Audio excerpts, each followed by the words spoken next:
Hey! In front of me is Motorola Moto E22, and today I would like to show you how you can manage location of this device. Firstly, open Tab menu and look for location shortcut. When you find it, click on it. If you can't find it over here, you need to click on this pen icon, locate it here and drag it to the top. Then let go and go back. But mine is over here, so all I need to do is click on it. And as you can see, after that, I need to just close in the pop-up.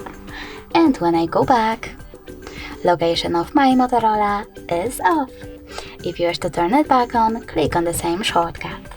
You can also go into settings, click on location section here, and manage it by clicking on the switcher next to use location. Thanks so much for watching. If you enjoyed this video, leave a like, comment and subscribe. Bye!